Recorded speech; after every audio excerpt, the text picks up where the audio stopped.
was looking for something that could kind of illustrate video-wise Father's Day and stuff. That video fits so good because one of the things that I'm passionate about is the fact that dads be good dads. And not perfect dads, but faithful dads. There's nothing the family needs more in our culture than for dads to be faithful dads. Faithful to the father, faithful to the families. And so that's going to be a passion here at Lindenville, that we really invest in our dads. Dads, we love you. We think that you are the most important part of your family. And your family and your spiritual culture of the family go as you go. And so our prayer is that you will connect here and we can connect with you. I also want to say that for some of you, this is a tough day. Because for whatever reason, Father's Day and these types of holiday types of things are very tough. Because of tragedy, because of loss, because of a bad experience, Father's Day could be a tough day for some of you. And we want to let you know that Lindenville is here for you and we love you. And that we believe that God gives us peace that passes all understanding. And so if you're having a tough time right now, we ask that you just trust in the Father, allow God to trust into you through this tough time. Just know that we love you. That we absolutely love you with all our heart. And we're glad that you're here.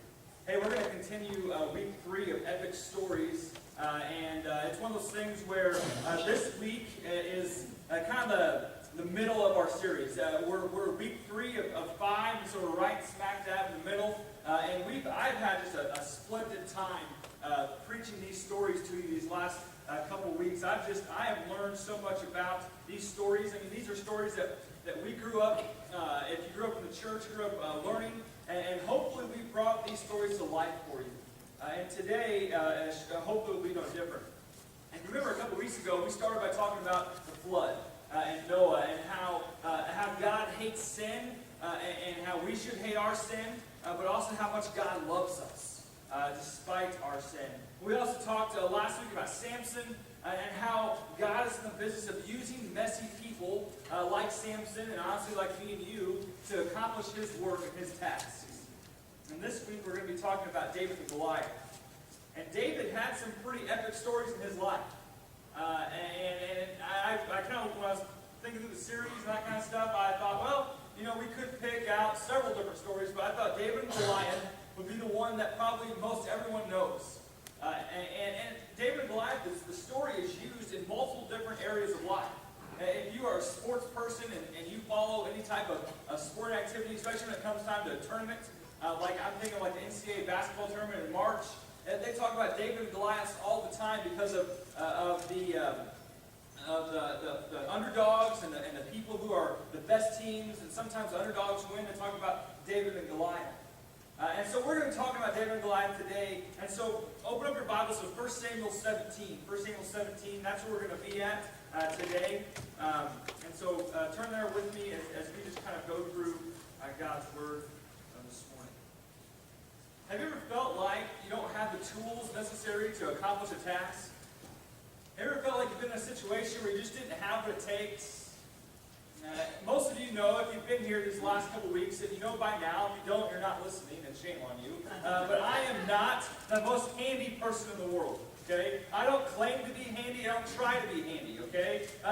Well, I try sometimes. But I'm not a handy person. So there's lots of times when I get to a task, a physical task of having to put something together or having to do something that involves some sort of mechanical work or building work that I just feel like I don't have the tools necessary to complete the task.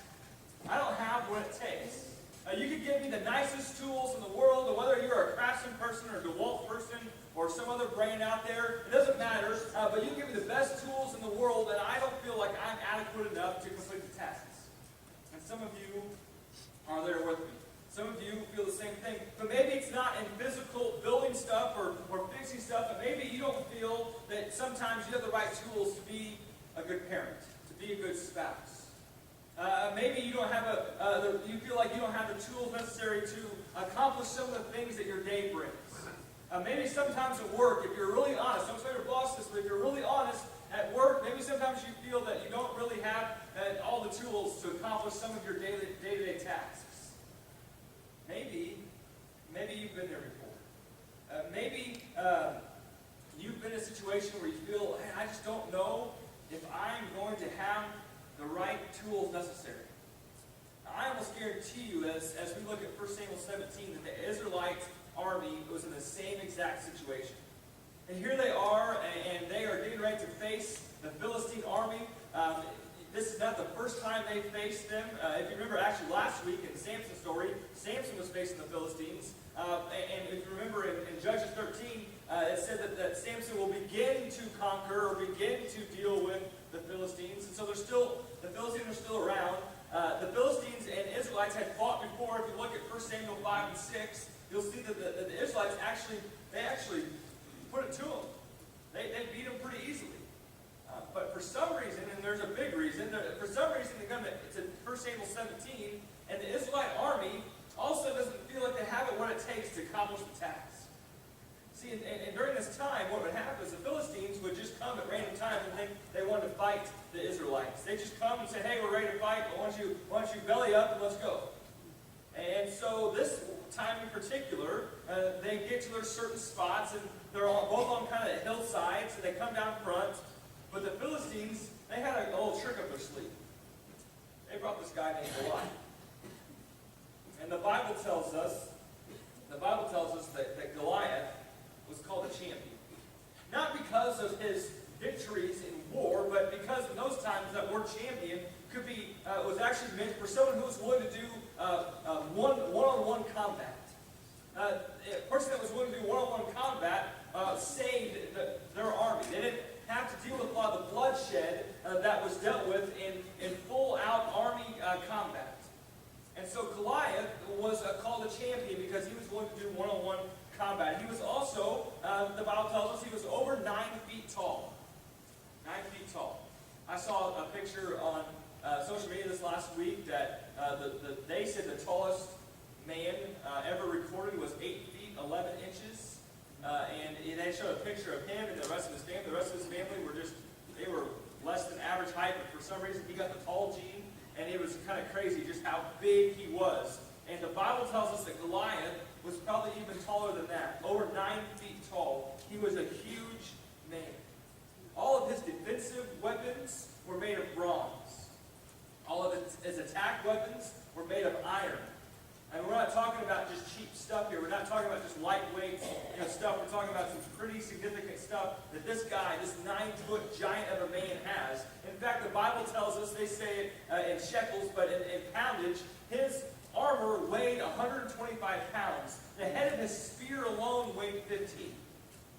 The amount and how big a guy would have to be to carry that kind of armor, to carry a spear like that for actual battle, would be crazy. Had to be really strong, really big. Like last night, we're at a birthday party, and Roman and Titus were playing t-ball, and they have an actual real bat. It's like a real aluminum bat, and Roman came to hold it up because he's just not big enough yet. We're talking about a spear that weighs 15 pounds, not a matter of some 20-some ounces. This is a huge thing. He's a huge guy. And he stands in front of the Israelite army and he yells at them and shouts at them and calls them names and says, hey, come fight me. And the Israelite army in that moment, they felt they did not have the tools necessary to complete a task. They didn't feel that they had the tools necessary to win this battle. They were intimidated.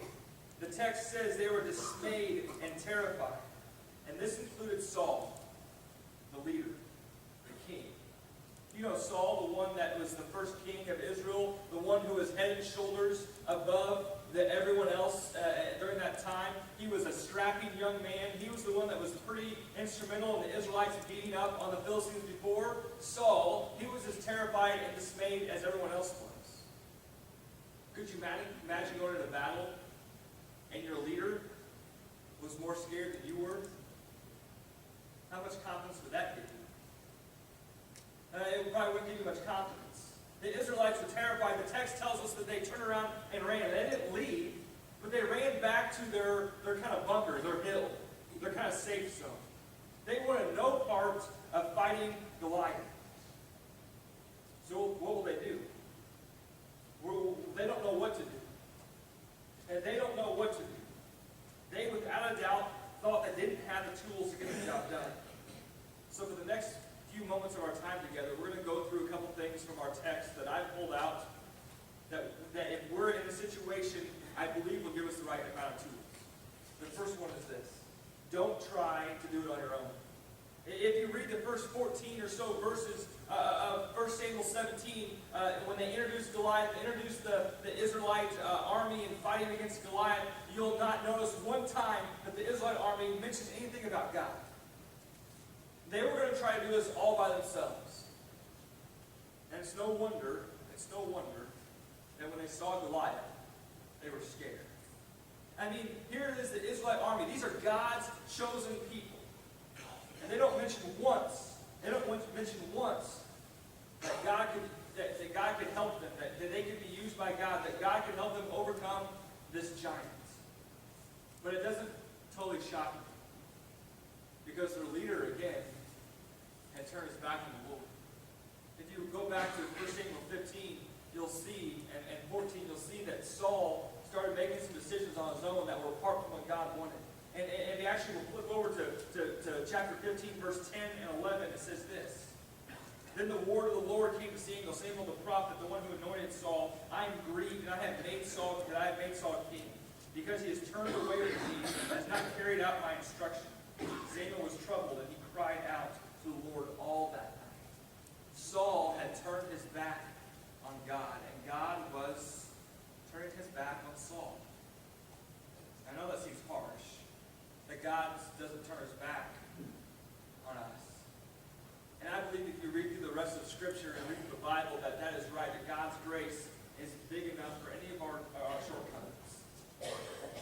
But I just wonder that if we were to view into heaven, we had some sort of like little sneak peek view into heaven, as we as humans, as God's creation, as we're making bad decisions, as we're kind of in our actions and maybe our words and our thoughts are turning our back on God, and God for that moment is just saying, okay, I love you. I want what's best for you. I have grace for you whenever you want to come back to me, but for right now, I'm going to go to someone else that actually is loving you. In essence, turning his back on us. Not for good, but for that time being. I don't know. I often wonder that. But God clearly right here is turning his back on Saul. He's turning his back and saying, listen, I'm going to go from this person. I no longer am blessing Saul to be the king over Israel. And we know, if you know the story, we know that David will be the next king. Speaking of David, he walks in and he has a totally different attitude. And he has a totally different attitude where Saul and the Israelites want to do everything by themselves, and they figured they could do it by themselves. Sometimes it's just easier to just rely on ourselves, isn't it? I can do it myself. I don't need anybody's help. So often it comes from pride or from just the fact that we don't want to get out of our comfort zones. We don't want to be open ourselves up to other people for them to show us our weaknesses. Whatever the case is, it's just easier to do things by ourselves.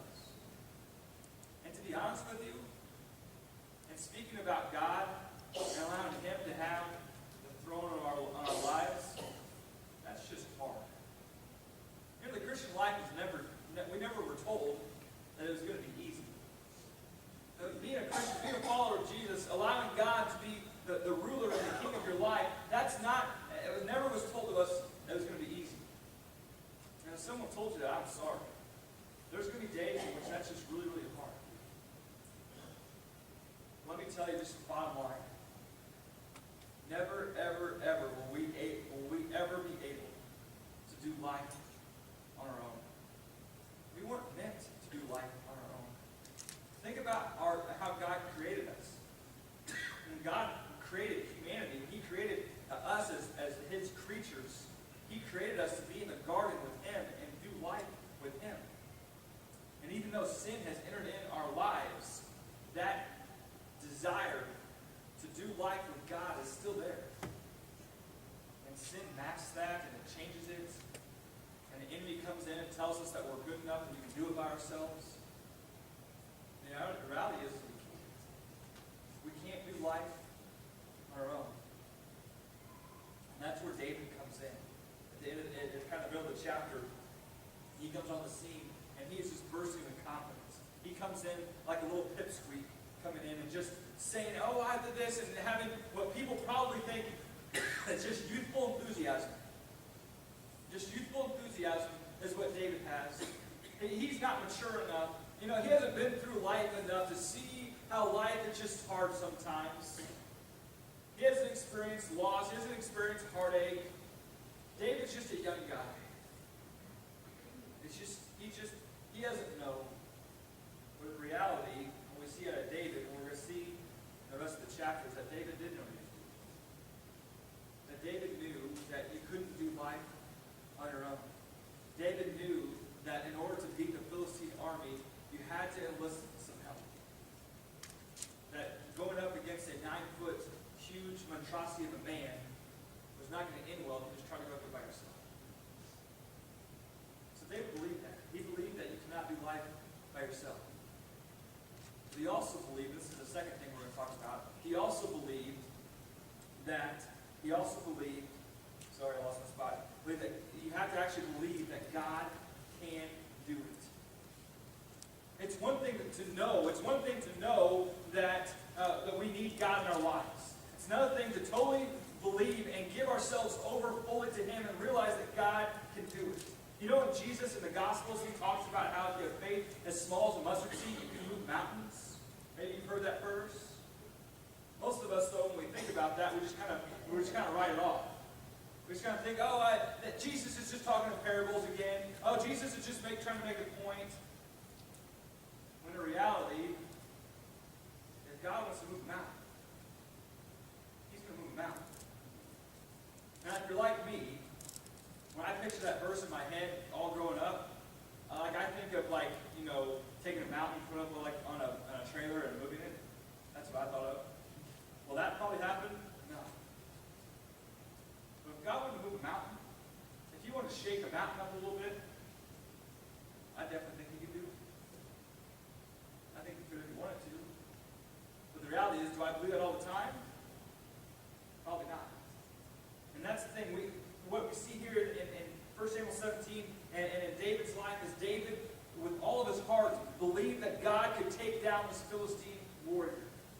He believed with all his heart that God could do it.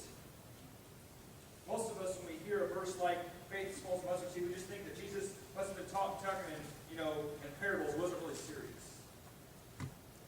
We don't even believe that Jesus is serious, much less believe that God could move mountains if He wanted to. Not only did David think that God was the only way the giant could be defeated, he actually believed it. And this is what's called our faith being in action. A couple of years ago, when we still lived here, we took our youth group to Discovery Ministries in Eminence, Missouri. Great place to go, lots of cool things to do. And one of the things we did in the evenings was we went to a bluff, like a cliff, and we jumped off of this cliff. Now, I've been there before. I had known about this. When I was in high school, and in the youth group in high school, our youth group from Illinois came down to this place, and we found this cliff around Discovery Ministries, and we jumped off it. The water was deep enough. We knew about that. Here's the only difference between when I was in high school and a couple of years ago. There was a huge tree right below the bluff. Now, the tree was made in a sense, and it had one of those kind of V-shaped part of the tree. It wasn't just one long, trunk, whatever. It had a V-shape. It was just laying there right below the bluff, but it was made in such a sense that you could jump off the bluff and jump right in the middle of where it kind of separates. And it's one thing to see that when I'm down on the ground and say, oh yeah, there's some room there. It's another thing when you climb up the top of the bluff and you're staring at it and thinking, man, I don't know if I'm going to be able to do that. And so my lovely wife, she actually was taking pictures of this down on the ground, whatever, and she was taking all these pictures, and I'm over there, and I'm kind of looking over the edge, I'm kind of chewing my nails, and I'm kind of deciding, and then I finally decided I'm going to jump, I'm going to do it. And there was plenty of space. There was plenty of space in between the two limbs of the tree. But I just had to believe that I could actually jump off this, and I wasn't going to get hurt. I was putting my faith, not necessarily a godly faith, but a faith nonetheless, in the fact that I could jump off that bluff and not get hurt. I was putting my faith into action. And that's the challenge that we all need to have. It's one thing to believe and know Scriptures and know who God is. It's another thing to actually believe it and believe that God can do anything He wants. You can believe that He can do anything He wants. This is where our faith is stretched out of our comfort zone. This is where our faith it grows. We believe in Jesus. We know that we can't do it on our own, but what we really don't believe is that God can do huge things.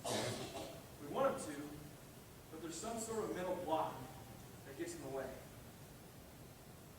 I believe that God can do huge things. I believe that God can do huge things in this church. May 22nd, 2011, I believe, will forever change this church for the good. I believe that the tornado could have been the best thing that had happened to this place. And here's why. From talking to all of you here, and knowing kind of Linville's history, that post-tornado, you realize that life may be a little bit shorter than what you thought. And as a church, you're not going to hold back anymore. That your mission was clear. We have to love people and we have to love God. And He built a wonderful facility that people can come to and have worship. But I believe that Linville's days are the best to come. Because I believe that God can do huge things through this church. And I believe that our leadership is unified in that. And I believe that the best is yet to come. Because we realize,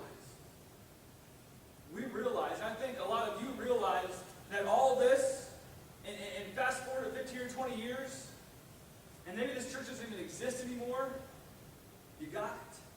You realize that God can do huge things. We have to believe that. We have to believe that the best years are yet to come in Linville. Because God can do huge things. So you have to realize that God can do big things. You also have to realize that you cannot be discouraged by doubters or critics. So here comes David, all hyper and full of life, ready to take the world on by believing God and that he can actually do it. And all of a sudden his older brother comes, like most older brothers do to their younger siblings, right? Hey, you little pipsqueak, stop talking.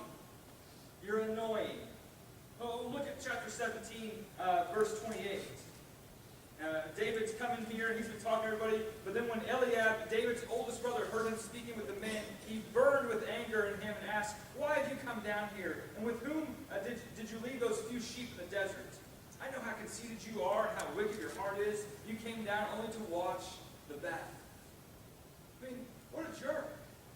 Here David is coming down and giving life to the Israelite army, and all this guy wants to do is just focus on the fact that David's trying to do it for the wrong motives. He's too worried about what the sheep are doing back in the pasture.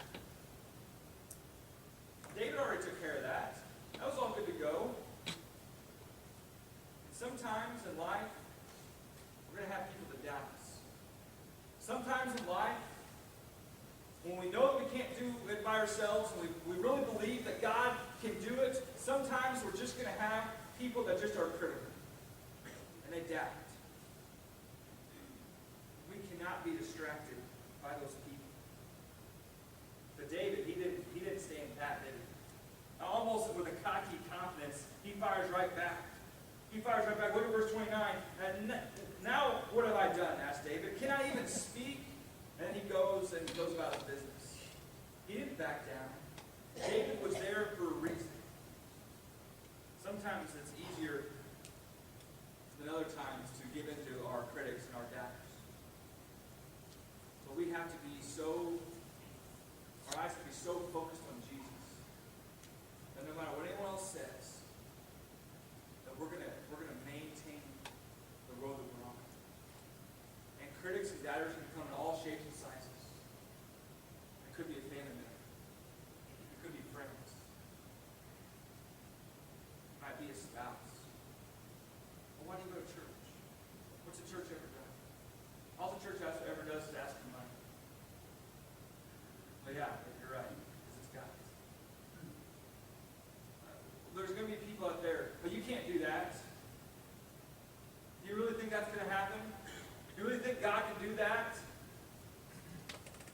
We've never done that before. You can't sing songs like that. There's always going to be doubters. There's always going to be critics. If our eyes are focused on Jesus, you have to just disregard that. We cannot be discouraged by our doubters. Number 4, I believe probably most importantly, God will give us the tools that we need, not the tools that we want. I don't know about you, but I love the show Home Improvement. Anyone else watch the show Home Improvement? Okay? I loved Tim the Toolman Taylor and his show Tool Time. The one thing about Tim the Toolman Taylor is, if you've ever watched the show before, you know that he really knew nothing about what was going on. It was his sidekick, Al Borland, that knew. Was that he's the one that made sure Tim didn't blow everything up on the set of the show. But one thing about Tim the Toolman Taylor is he always wanted the biggest, the best, the loudest tools, the loudest machines. He'd go, ha, ha, ha, he's always beating his chest and, showing his chest hair and doing manly things. Tim the Toolman Taylor was always trying to do the biggest and best stuff. I remember one time, one episode, he had like the best man bathroom I've ever seen in my life. I mean, it was all stainless steel, and it had, all kinds of TVs and all kinds of gadgets around. Here's the reality. We don't need that kind of stuff. We might want it. All the little gadgets that Tim the Toolman Taylor tried to get with all the, like rocket fuel in it and launching stuff and blowing things up. That's what he wanted. It's not what he needed. Those aren't the tools that he needed. God will give us the tools that we need. David goes into this battle fitted with Saul's armor. It tells us there in chapter 17 that he was 19 years old. And most 19-year-old people going into a battle with no military experience would probably need some armor. And the text tells us that he tried to put Saul's armor on, but it was too big. Saul was a rather large guy himself, not 9 feet tall, but around 6'5". David wasn't quite there yet. And so really what happened is he didn't really need that armor. It would get in the way of him. He couldn't really fight. It was too heavy. And so he sheds the armor off. He picks up his staff and a sling. And along the way, to go fight Goliath, he picks up some stones, 5 of them, to be exact. And he goes out to that battlefield with armor that probably would make people just laugh. Huh, really? That young kid, that little munchkin, he's going to come out to battle with nothing but a sling and some stones? In fact, if you read the text a little bit farther, Goliath actually is mad because he's not being taken seriously enough. You would bring out this guy to fight me? What are you thinking? Well, that's what happened. God was going to use David to take down his giants with what most people would laugh at. If Goliath only knew that David believed in the God of the Israelite army that has the power to take anything down, he probably wouldn't have been so arrogant.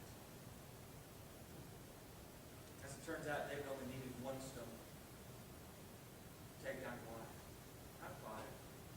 He only needed 1. Goliath and all his armor, we talked about that earlier, he had a shield bearer with him at all times that walked in front of him. So, really, the only place that Goliath could actually be hit where it actually might hurt would be the face. And that's exactly where the stone landed, was in the face area. And I always grew up thinking the stone was what killed Goliath. It didn't kill him, it just knocked him out. It stunned him. He fell to the ground. Then we read that David takes Goliath's sword and kills him, chops his head. Back in those days, if you got killed by your own sword, it was worse than dying. It was a humiliation. That's exactly what David did. David believed that God could take down his Philistine warrior. The Philistines who didn't worship God, didn't love God, had their own gods they worshiped. David believed beyond a shadow of a doubt that God was going to take this guy down. And he gave him exactly what he needed to do it. God provided a way when there seemed to be no way. because that usually means we're at our worst. Not that God wants us to be at our worst, but spiritually speaking, we're at our worst because we're at our wits' end. Our back's against the wall. We're in a corner. And we have nowhere to go but ask God for help. And it's a shame that for most of us it takes something like that for us to really get our mind wrapped around the fact that we need God. It takes something where we're back into a corner before we actually say, okay, God, it's yours. I give it to you. You're in control. We should be like that all the time. The very first thing. But it's different. But God is at his best in that situation. A great thing to remember is when we look back at something, we can't figure out how it happened. When we look back at something that God's done, we can't figure out how it happened. Because God did it. We had nothing to do with it. But God had everything to do with it. And that's my prayer for Glenville Christian Church. That in 6 months, in a year, in 2 years, we'll look back and we'll see what God's been doing around this place. And we won't have the foggiest idea how we, humans, how it got there. We'll just know that God was doing something big. That God's going to do something bigger on this place. And it might mean numerical growth, but it'll probably mean spiritual growth. It might mean people are baptized, probably will. But we're going to look back here, we're going to see the great things that God is going to do. Because God gives us our needs. He gives us what we need. This ultimately happened at the cross. Humanity's backs were against the wall. When Jesus died on the cross, the people that lived during that time thought that it was done. It was finished. This Messiah that they had believed in, that they had bought into his way of life, the one who had preached a different way of living, the one that claimed he was the Son of God, when he died on the cross, they thought it was just done. Their backs were against the wall. And then you and I have the benefit of knowing what happened. We know that Jesus raised himself from the dead. God raised himself from the dead. And he defeated sin. And he defeated the enemy. And the ultimate back against the wall, the ultimate back in the corner, God pushes through and saves his creation. And saves humanity. And I don't know where you guys are at. Maybe you are in the corner. Maybe your back's against the wall. Let me just tell you there's hope for you. That God, when he sent his Son to the cross and raised him from the dead, defeated death, defeated the enemy. There's hope in the cross. God gives you exactly what he needs. Jesus provides you and me the same opportunity to defeat that by accepting his free gift of salvation. Most of you have accepted that. Most of